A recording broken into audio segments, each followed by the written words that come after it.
அனைவருக்கும் வணக்கம். பாண்டியன் சீரியல் இன்றைக்கி என்ன ப்ரோமோ நடந்துச்சுன்னு பார்ப்போம். பாண்டியன் வந்து ஹாலில் உட்காந்து டீ குடிச்சிட்டு இருக்காங்க. அந்நேரம் வந்து மீனா, செந்தில் அவங்க 2 பேர் பேசிகிட்டு இருக்காங்க. கதிர், ராஜி இந்த 4 பேர் சேர்த்து பேசுகிறாங்க. என்னென்னே உனக்கு டூர் போகிறதுக்கு எதுவும் ஆசை இல்லையா அப்படிங்கிறாங்க. சென்னை போகிறதுக்கு. இல்லைடா, பாவுண்டா அண்ணே, அவன் தனியாக போயிட்டு வரட்டும்டா அப்படின்னு சொல்கிறாங்க செந்தில். அடுத்து இங்கேயும் கேட்குறாங்க. ஆமாண்ணே, எங்களுக்கும் அப்படித்தான், அவங்க தனியாக போயிட்டு வரட்டும் தான் நாங்களும் நினைக்கிறோம், அவங்க கூட போகிறதுக்கு எங்களுக்குமே விருப்பம் இல்லை அப்படின்னு கதிர், ராஜி 2 சொல்கிறாங்க. ஆமாம், இது அப்பா கிட்ட எப்படா சொல்கிறதுன்னு, அவர் என்ன பெரிய இவரோ, அவர்கிட்ட நான் போய் பேசிக்கிறேன், அதெல்லாம் எனக்கெல்லாம் பயம் இல்லை அவர்கிட்ட பேசுகிறதுக்குன்னு. அதுதானடா எங்களுக்கு பயம், அவர்கிட்ட உனக்கு பயம் இல்லாமல் நீ போய் பேசிடுவ, ஆனால் அதனால் எதுவும் பிரச்சனை வருமோ என்னமோன்னு சொல்லி எங்களுக்கு பயமாக இருக்குடா, ஆனால் நீ எதுவும் பேசாமல் இரு, நானே பார்த்து பேசிக்கிறேன் சரியா அப்படின்னு சொல்லி செந்தில் சொல்கிறாரு. சரி நான் ஒன்றும் சொல்லலை அப்படிங்கிறாங்க.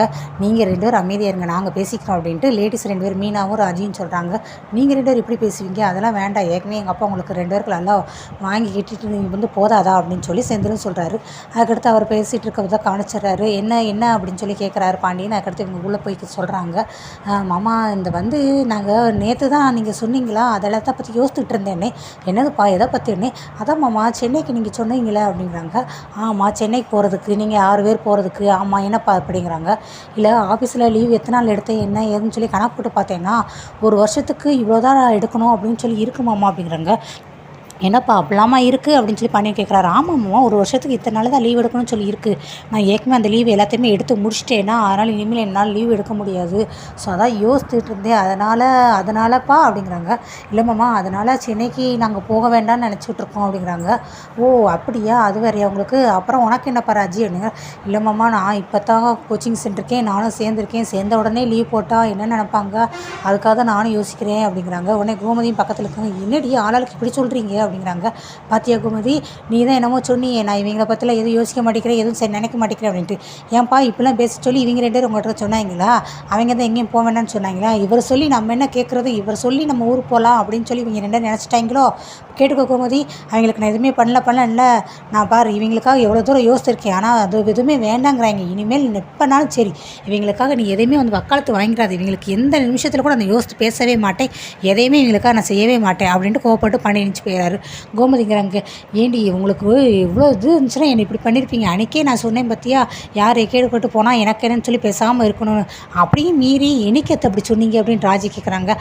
உன் டியூஷன் விஷயத்தில் தான், அதுவும் மீறி உங்களுக்காக பேச போய் அவர்கிட்ட நான் இப்போ நல்லா மாட்டிக்கிட்டேன், இப்போ பார்த்தியா அவர் என்னை எப்படி திட்டிட்டு போகிறாருன்னு. தேவையடி எனக்கு இதெல்லாம் தேவையா? ஆமாம், ஏண்டி போக மாட்டேங்கிறீங்க? நேற்றுலாம் சொல்கிறதுக்கு சரி மண்டையாடிட்டு நல்லபடியாக மாதிரி தானே உள்ளே போனீங்க, இப்போ என்னட்டு திருப்பி மாட்டேங்கிறீங்க அப்படிங்கிறாங்க. அது வந்து அத்தை நான் இப்போ கல்யாணம் பண்ணி இவ்வளோ நாள் ஆச்சா, இதுக்கு முன்னாடி நம்ம கொடைக்கானல் போகும்போது நம்ம எல்லாம் சேர்ந்து தானே போனோம், அப்போ உங்களுக்கு ஞாபகம் இருக்குது தானே அப்படிங்கிறாங்க. ஆமாம், உங்கள் மாமா கூட உடம்பு செலவு வாந்தி எடுத்துகிட்டே வந்தார்ல அப்படின்னு.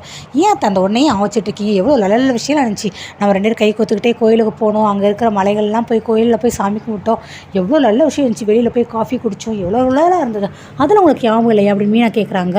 அதனால் உங்களை விட்டுட்டு போகிறதுக்கு எனக்கு மனசு இல்லை, உங்களை நான் ரொம்ப மிஸ் பண்ணுறேன் அப்படிங்கிறாங்க. ஏண்டி இவ கொடைக்கானல் போனதுனால அதை சொல்கிறா, நீ என்ன கதை சொல்ல போகிற அப்படிங்கிறாங்க. அது வந்து அப்படின்ட்டு ராஜி யோசிக்கிறாங்க. நான் கல்யாணம் ஆகி வந்தேன்னா, நான் ஒரு சந்தர்ப்ப சூழ்நிலை தான் கல்யாணம் ஆகி வந்தேன்னா அப்படின்னு யோசிக்கிறாங்க. ஆமாம், என்ன அப்படிங்கிறாங்க.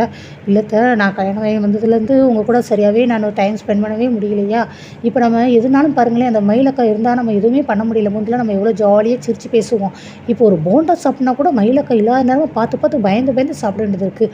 அதனால் இப்போ மயிலக்கா மட்டும் போனாங்கன்னு வச்சுக்கோங்க, நம்ம 3 பேர் ஜாலியாக நல்லா பேசி சிரிச்சு இல்லாமல் அது ஒரு டைம் தானே நம்மளுக்கு, இதால் ஒரு வாய்ப்பு தானே அப்படிங்கிறாங்க.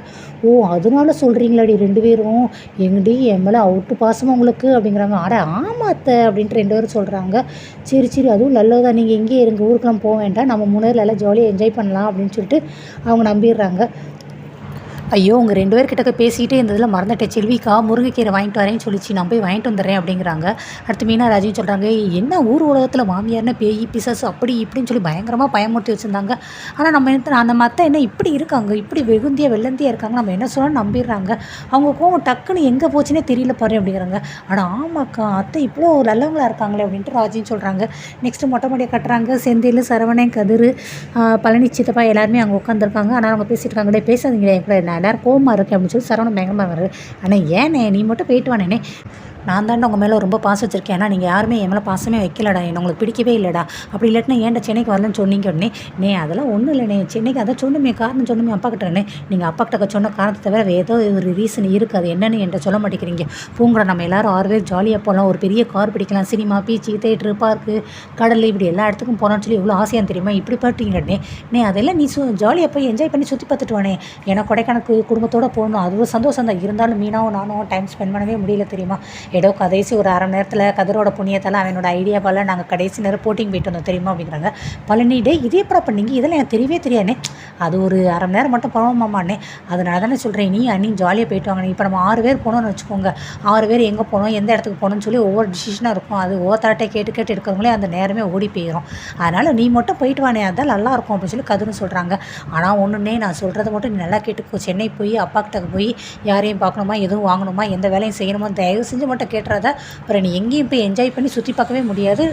திருப்பி சொல்கிறேனே, நல்லபடியாக கேட்டுக்கோ அப்படின்னு சொல்லி செந்தில் அட்வைஸ் பண்ணுறாரு. என்னமோ போடா, நீங்கள் ஆளாளுக்கு என்னென்னமோ சொல்லிட்டு இருக்கீங்க. எனக்கு இந்த வீட்டில் கல்யாணம், நிச்சயதார்த்தம், பெரியவன் விருந்து அந்த மாதிரிலாம் கோலாகலமாக நடந்துச்சு. ஆனால் உங்கள் யாருக்குமே அந்த மாதிரி நடக்கலடா. அதே மாதிரி இந்த தூரம் என்னை மட்டும் போகணுன்னு சொல்கிறீங்கடா. நீங்கள் எல்லோரும் வருவீங்க, நம்ம எல்லாம் என்ஜாய் பண்ணலாம் நினச்சேன்டா. ஆனால் நீங்கள் எல்லாமே எனக்கு என்ஜாய் பண்ண மனசே இல்லைடா, பிடிக்கவே இல்லைடா அப்படிங்கிறாங்க. இப்போ என்ன மாப்பிள்ள உங்கள்கிட்ட யாராவது வரணும் அப்படி தானே? நான் வேணா வரேன் உங்களோட சென்னைக்கு அப்படிங்கிறாங்க. நிஜமா மாமா, சூப்பர் மாமா, நீ கண்டிப்பாக வர்றியா? அப்பா கிட்ட நான் வேணா பேசட்டுமா அப்படிங்கிறாங்க. ஏடே நான் சும்மா வரேன்னு சொல்லி விளையாட்டுக்கு சொன்னி, நீ என்னடா நிஜமாவே நம்பிட்டு, நீ என்னடா இப்படி இருக்க, இப்படி இருந்தால் எப்படா நீ பிழைக்கிறது அப்படின்னு பழனி நக்கல் அடிச்சுட்டு கிண்டல் பண்ணி சிரிச்சிட்டு இருக்காங்க.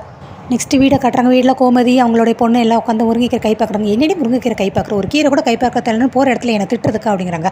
அத்தை எனக்கு கூட தான் ஒன்றுமே தெரியாது, ஆனால் என்ன நீங்கள் திட்டிகிட்டு இருக்கீங்களா அப்படின்னு சொல்லி மீனா சொல்கிறாங்க. இருந்தாலும் எல்லா மாமியார் ஒன்போல இருப்பாங்களா என்ன மாதிரி அப்படிங்கிறாங்க. ஆனால் கரெக்டாக அவர் வந்துடுறாரு. யாருக்கு கல்யாணம், எனக்கா அப்படின்னு சொல்லி பண்ணி கேட்குறாரு. ஆமாடா உனக்கு தான் பொண்ணு ரெடியாக இருக்குது, கட்டிக்கிறியா அண்ணே? அட போக்கா நீ வரண்ணே. சரி என்னடா இந்த நேரத்தில் வந்திருக்கண்ணே, மச்சான் செக் புக் 8 வருஷம் இருக்காண்ணே. ஓ அப்படியா அப்படிங்கிறாங்க. தங்கமேல கரெக்டாக அந்த நேரத்தில் வந்துடுறாங்க. சித்தப்பா வாங்க சித்தப்பா, தண்ணி குடிக்க ஏதாவது 8 வரட்டுமா, இல்லாட்டினா மோர் 8 வரட்டுமா? அண்ணன் இல்லைம்மா அதெல்லாம் ஒன்றும் வேண்டாமா அப்படிங்கிறாங்க. சரி செக் புக்கு தானே, இருங்க நானே 8 வரேன், அதுக்கு எதுக்கு நீங்கள் கஷ்டப்படுறீங்க, நான் 8 வரேன் அப்படின்னு தங்கமேல் சொல்கிறாங்க. ஏடி செக் புக் எங்கே இருக்குன்னு உனக்கு தெரியுமாண்ணே? அது எங்கே இருக்க போது, பீரோவில் தான் அத்தை அப்படிங்கிறாங்க. சரி பீரோல் சாவி எங்கே இருக்குது அப்படிங்கிறாங்க. பீரோல் சாவி எங்கே இருக்குன்னு சொல்லுங்கள், நான் போய் எடுத்துகிட்டு வரேன். அதெல்லாம் ஒன்றும் வேண்டாம். எங்கள் அக்கா தான் பீரோல் சாவி எங்கே இருக்குன்னு யாருக்குமே சொல்லாது, இவ்வளோ வருஷமாச்சு இன்னும் எங்கள் பையங்களுக்கு யாருக்குமே தெரியாது அப்படிங்கிறாங்க. அப்படின்னத்து பீரோவில் ரகசியமாக இருக்குன்னு. ரகசியமாக பீரோவில் அப்படியே ஒன்றும் இல்லை, இருந்தாலும் பீரோவில் யாருக்கும் இல்லாமல் எனக்கு மட்டும் சாவி பூட்டி வச்சு நானே மறைச்சி வச்சுக்கல, அப்படி ஒரு சந்தோஷம் தெரியுமா அப்படிங்கிறாங்க. ஆமாம் ரொம்ப நல்லா சந்தோஷம் அப்படின்ட்டு பழனி கிண்டல் பண்ணுறாரு. சரி நீ இவங்க போயிடுறாங்க, போய் எடுத்து வந்து கொடுத்துட்றாங்க. டே மோராது குடியேன்டானே. இல்லைக்கா பரவாயில்ல, நான் போய் கடையில் போய் கூல் ட்ரிங்க்ஸ் குடிச்சிக்கிறேன் அப்படிங்கிறாங்க. சரிடா அப்படிங்கிறாங்க. அடுத்து மீனாவும் கிளம்பிடுறாங்க. அடுத்து ராஜியும் கிளம்புறாங்க. என்னம்மா ராஜி கலங்கத்திலே பேக்கை போட்டு கிளம்பிட்டேனே. அதுவா சித்தப்பா கோச்சிங் கிளாஸ் போகிறேன். ஏமா கோச்சிங் கிளாஸ்க்கு இந்த வெயிலில் போகிறேன், அது போல் சாயங்காலம் டைம் கேட்டு வாங்கியிருக்கலாம்னு. இல்லை சித்தப்பா இந்த டைம் தான் அவைலபிளாக இருந்துச்சுன்னு. சரி எங்கே இருக்குன்னு சொன்னேன் அப்படிங்கிறாங்க. பஸ் ஸ்டாப் கிட்டக்க இருக்கு, நீ இல்லை அந்த வழியாக தான் நான் போகிறேன், வரியா உன்னை ட்ராப் பண்ணிடுறேன் அப்படின்னு சொல்லி கேட்குறாங்க. ஸோ ராஜி வந்து திருத்தரம் முடிக்கிறாங்க. ஐயோ சித்தப்பா கூட போகவா வேண்டாமா அப்படின்னு சொல்லிட்டு.